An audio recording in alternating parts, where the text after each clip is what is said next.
Latimer House, a stately manor in a past shrouded in secrecy. During World War II, it was more than just a residence. It was the epicenter of clandestine operations, where walls did more than just support ceilings. They listened. Under the guise of a supply depot, Latimer House operated as a combined services detailed interrogation center. Here, German prisoners of war were brought in unaware. Their every word they uttered was being recorded by hidden devices embedded in walls, light fixtures, and even trees. Emily, a dedicated secret listener, spent countless nights transcribing intercepted conversations. One evening, as she replayed the recording, she heard something unsettling, not in German, but a whisper in English.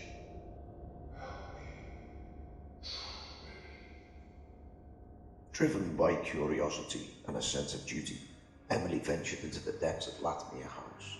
Behind a sealed door in the basement, she found a hidden room, untouched for years. Inside, remnants of a makeshift cell had a journal belonging to a German officer named Klaus.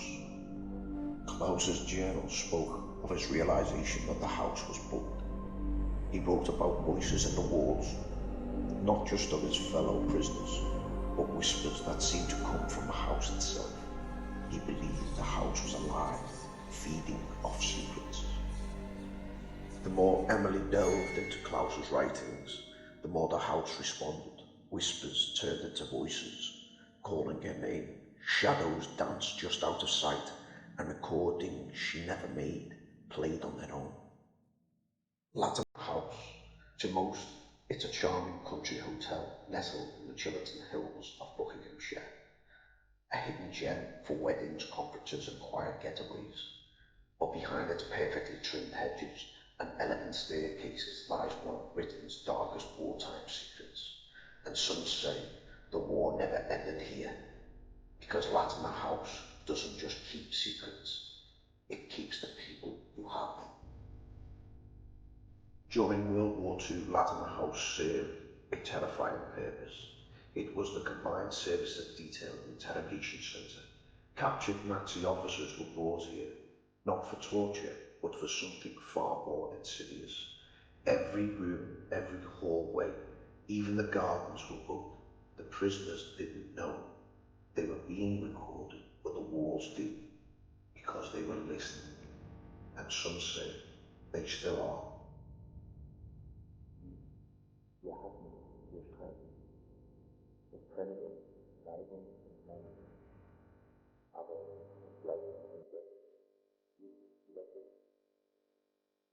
Today, Latimer House is a luxury hotel, but the staff barely stay at night. Why? Because guests complain of things, unexplainable, terrifying things.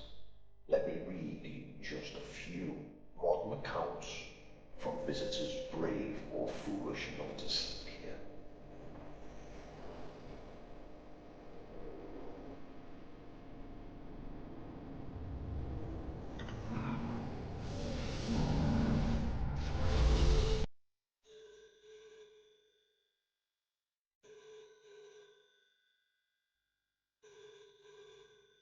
At 3:12 a.m, the phone rang in one guest's room. It was answered just static. Then a voice in German whispered something over and over. When asked at the reception the next morning, they said the phone line to their room had been disconnected for years. Another guest said they were yanked out of bed by something unseen, hard enough to leave bruises. One woman woke to find a figure standing at the foot of her bed, tall, with boots shining in the moonlight, eyes like cold steel. She thought it was a security guard until it walked through the door without opening it.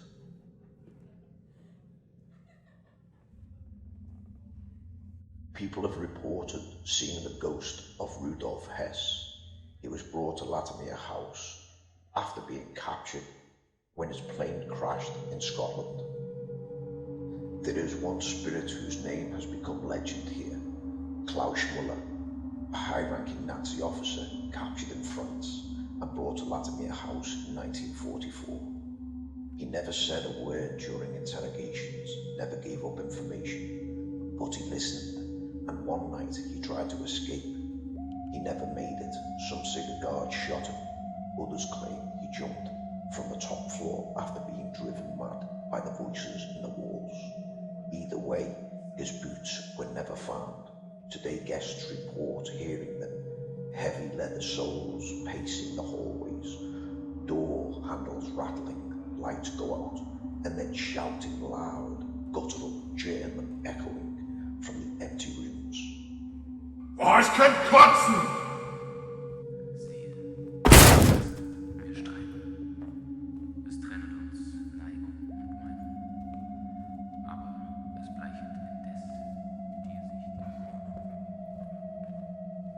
Guests on the third floor have woken to their beds shaking violently, blankets torn away.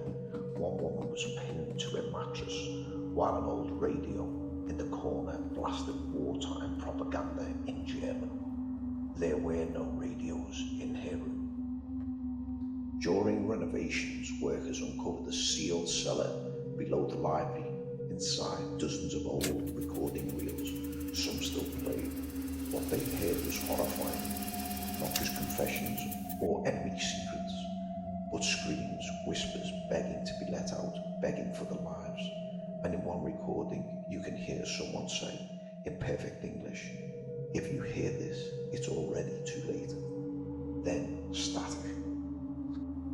Latimer House is more than haunted. It's sentient, a machine of memory. Every word ever said in fear, every secret whispered, every tortured confession. It's all still there, trapped in its walls, like insects in amber. And some spirits like Klaus don't rest.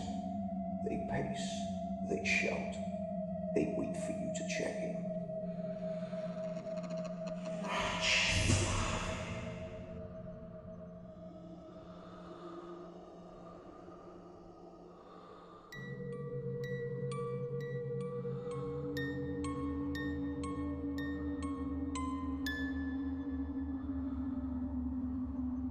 So if you ever stay at Latimer House, don't answer the phone after midnight.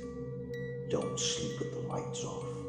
And if you hear boots in the hallway outside your room, pray they keep walking. Because in this house, what was said in secret may be the last thing you ever hear.